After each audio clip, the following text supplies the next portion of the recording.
For Gibraltar, the consequences of leaving the European Union with the United Kingdom are less serious than a possible future scenario in which the UK negotiates a close-ish future relationship with the EU from which Gibraltar is excluded.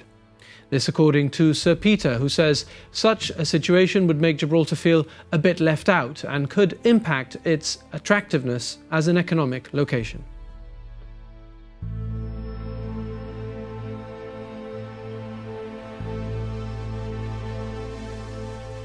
For somebody who has led Gibraltar politically for many years, what does leaving the European Union mean for Gibraltar?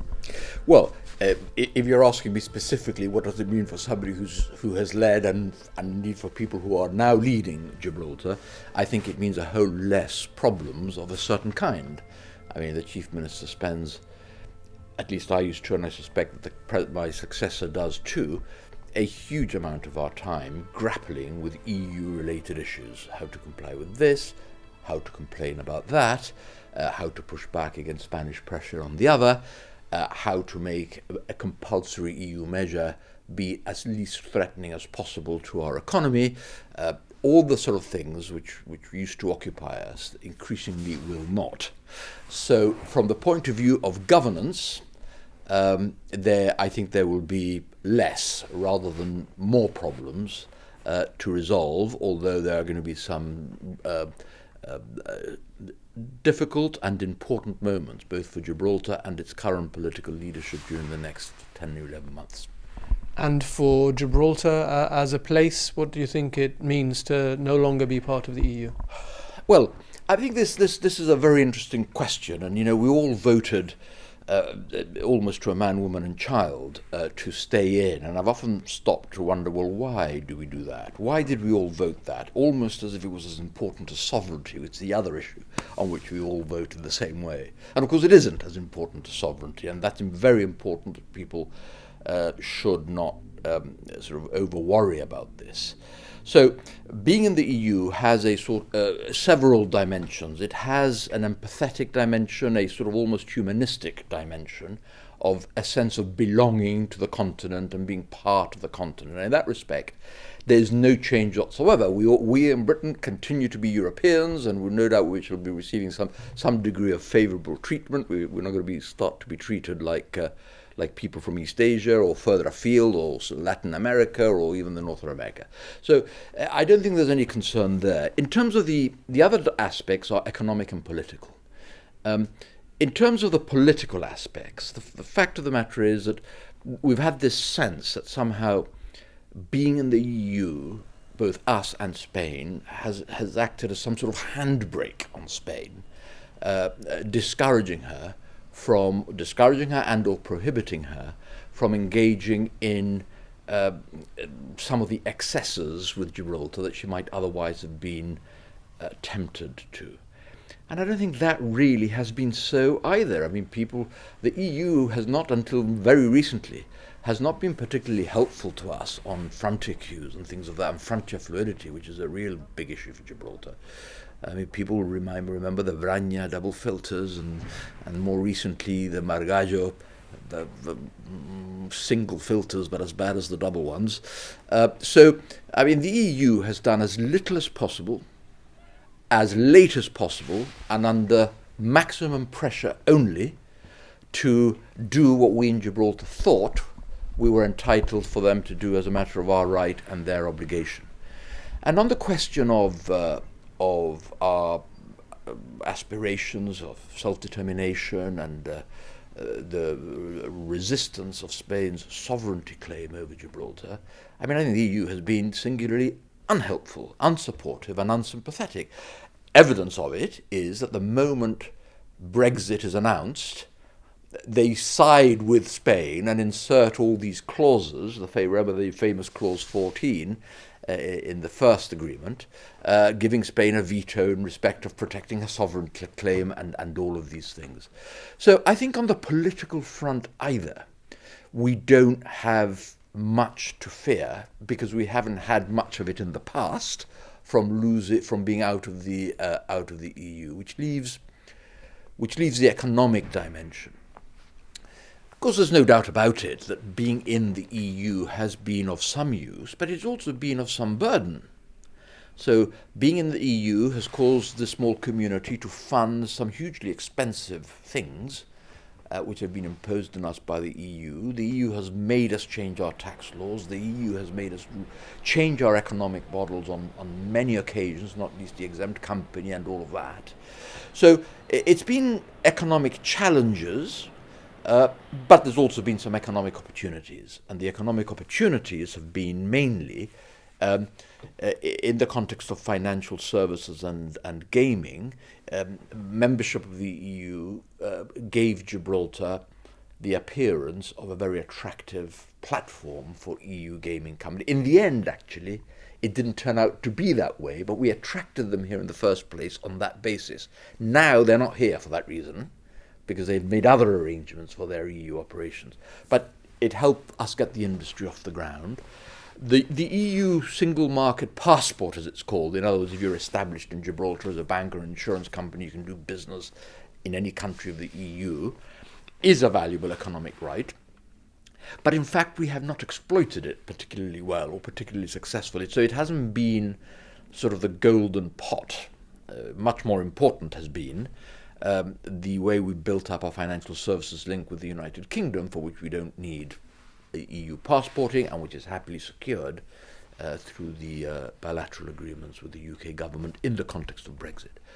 The other area in which economic area is trade. Now, there is no doubt that it is convenient for commerce in Gibraltar to be able to import goods across Spain without any customs carnet issues and without any of the regimes that normally apply and which will in the future apply, inspection of foods and things of that sort, goods leaving Spain that have passed through Spain having entered from the UK. For example, the Morrison's lorries used to just drive through Spain as if they were driving through their hometown. Now, because they food originates in a non-EU country, Britain, and ends up in another non-EU territory, Gibraltar, passing through Spain, Spain will have the right to inspect. So there will be inconveniences there, and this may add some business cost, it may add some business inconvenience. That is true. But look, we are not the architects of this. Like so many challenges that Gibraltar has faced in the past, they're imposed on us and we deal with them. And given that we are where we are, I think people should not feel overly concerned about the economic impact either. We will reposition, we will recalibrate, we will reorientate.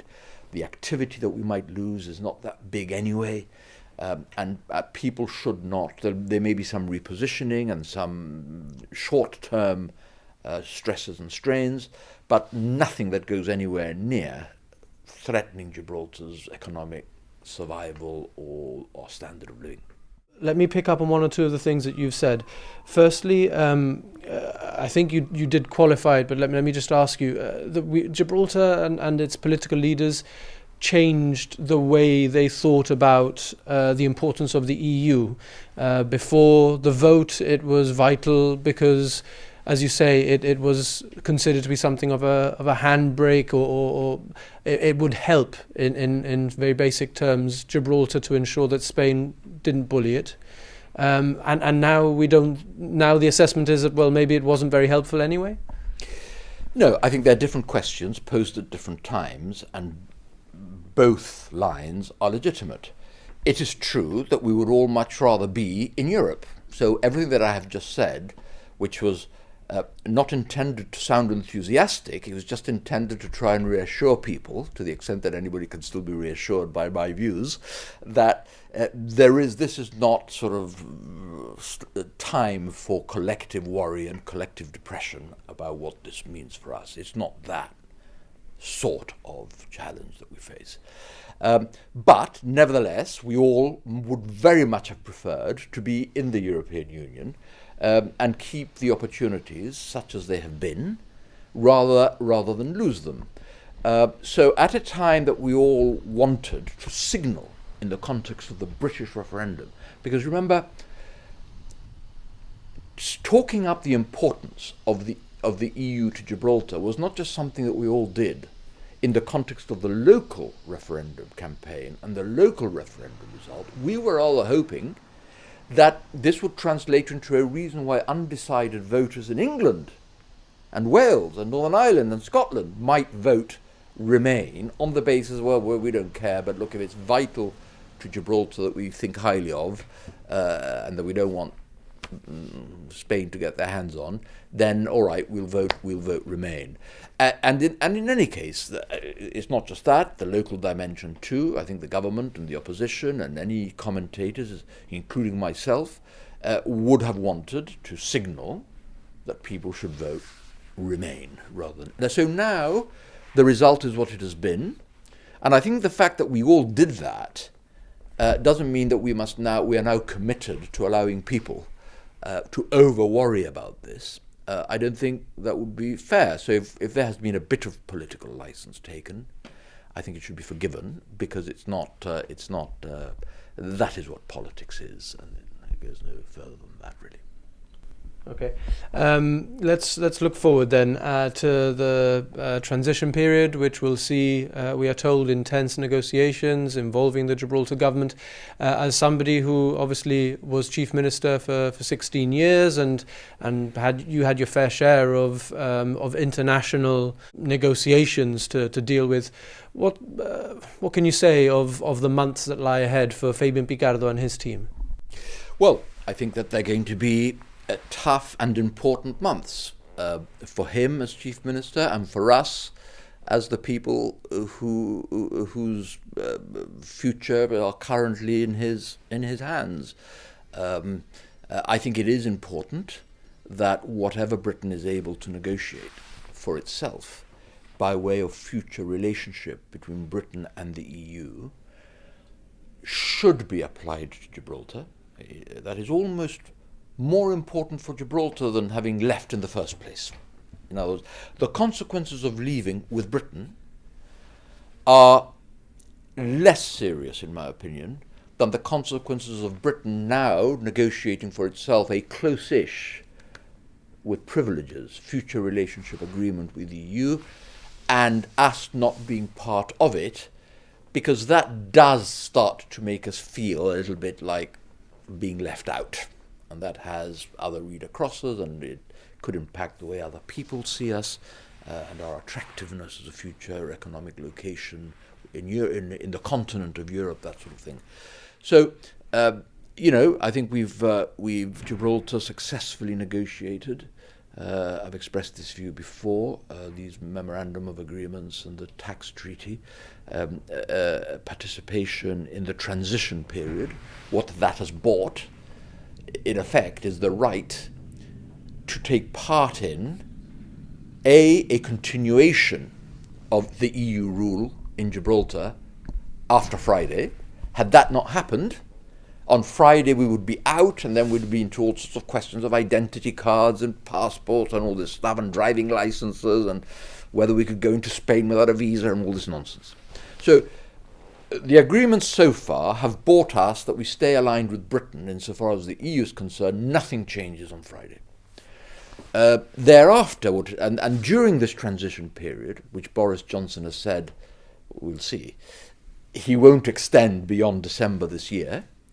So if it's true to that word, then until December this year, but he has the right to extend it, and if he does, what I'm about to say will what I have just said and I'm about to say continues in that extended period, is that Britain and the EU will now engage in intense negotiations to see, all right, Britain's out, but they still want to be close economically and politically and security, law, cooperation, and all this sort of stuff. So how is that going to happen in the practice? And they're going to arrive at an agreement, a treaty, between Britain and the EU for what is called the future relationship. That's what people call the future relationship agreement. Now, because that will be negotiated between a Britain no longer a member of the EU and the EU, the fact that we have been in the EU prior to Britain's departure doesn't give us a legal right to participate in the future relationship agreement. It's starting from scratch. So basically Spain could veto our participation, our inclusion in that future relationship agreement between Britain and the EU. And this is going to require, as is envisaged in the transitional agreements, the MOUs and all of that, a negotiation, a three-cornered negotiation between the United Kingdom, Britain, I beg your pardon, the United Kingdom, Spain and Gibraltar, to see the terms on which Spain will be willing to allow us to participate with Britain in the future relationship agreement, in order to be included in the scope, as we lawyers call it, of the future relationship agreement, so that it applies to us, rights and obligations. And that's going to require a new round of negotiations with Spain, following on from the MOUs and the tax treaty that were used to buy our right to sit at the table. Basic logic, I think, suggests that when you enter a negotiation, you want something, but you need to be prepared to give something in return, because otherwise the other party doesn't get anything from the transaction, and it's not a negotiation. You have said that you were satisfied that the tax treaty arranged as part of the withdrawal agreement made no significant concessions on sovereignty. Yes, I mean, I've got to be careful, because I've given professionally an opinion, a legal opinion, to the Gibraltar government on that, so limiting to the things that I have said publicly. And in any case, what my legal views on the matter are neither here nor there. As an ex-Chief Minister of Gibraltar, if I had thought that my successor government, even though I'm out of politics now, if I had thought that a government of Gibraltar had made relevant concessions on sovereignty, or better put, concessions in the relevant, important aspects of sovereignty, namely the Britishness of our sovereignty, I would have protested and commented publicly, whether I had been asked to or not, as a lawyer or otherwise. So, I mean, from the mere fact that I didn't, I think people are entitled to deduce that I am of the view that it doesn't. I am of the view that it doesn't. I have sat round a negotiating table with the Spanish in the God of their agreements on environment, on telephones, on airport use, on all sorts of things. And, the Chief Minister's job in all of these negotiations, the most important aspect of his job, is to make sure that he goes as far as he has to secure what he wants from the negotiation, but without crossing a line on that which I assume no government of Gibraltar would ever do, which is to compromise the sovereignty in the political context of Gibraltar. And that is the challenge that he faces in the next 12 months. Spain will clearly demand something additional to what it's already got for not exercising its veto in our inclusion. It remains to be seen what they ask for. And one of the reasons why I would not encourage people to become despondent, apart from the fact that I don't think there is a need for people to become despondent, is that we don't want to wrongly signal to Spain that they've got a stronger hand in this negotiation than they have. In other words, if we sort of talk up the cruciality of it to us, then they could be tempted, seduced by ourselves into raising their asking price. So I think we just need to keep our cool, let the government get on with it, let them report to us from time to time about what the issues are, but certainly not stoking things up sentimentally or emotionally in Gibraltar in a way that simply makes it harder for the government to negotiate a good deal for us all. That's what I would have hoped, and I got from most quarters, ironically not from the then opposition, but that practicing what I would have wanted to be the beneficiary of, that is what I think Gibraltar should now do, and I have no doubt that the government is seized of the size of the threats and the challenges that they face, and they'll have to do what they can. Okay, any last thoughts for individuals on I mean, it's a hugely significant day, I'm sure, but the history books might tell us with more detail to what extent. In terms of individual people in Gibraltar and individual companies and individual businesses in Gibraltar, it will affect different people in different ways. The important thing for Gibraltar is frontier fluidity. And frontier fluidity requires us to make common cause with the Campo and succeed together in persuading Madrid that an adverse frontier fluidity, a difficult frontier fluidity, causes them as much harm as it might cause us. So in the context of quality of our lives in Gibraltar, there are people who go to Spain more than others. There are people, who, like I do, who go to Spain on a practically weekend basis. It'd be terribly inconvenient for the likes of me if there were difficulties at the frontier. There are people I know in Gibraltar who hardly ever go to Spain. So there are Brexit, and depending on what it brings, will affect different individuals and different businesses, depending on the line of work that they're in, depending on whether they use overland transport or don't use it. So there isn't a standard vanilla version of the impact of Brexit on individuals, companies. There is a standard vanilla impact on Gibraltar generally in terms of our macroeconomic opportunities, and that is what I said, tried to explain earlier, is what I'm not despondent about. So in even shorter terms, you're sort of optimistic, confident that Gibraltar will make the most of the opportunities that are there? I am. I think there will be short-term readjustments, and those readjustments may cost in terms of lost opportunities, lost business for some businesses, etc., etc.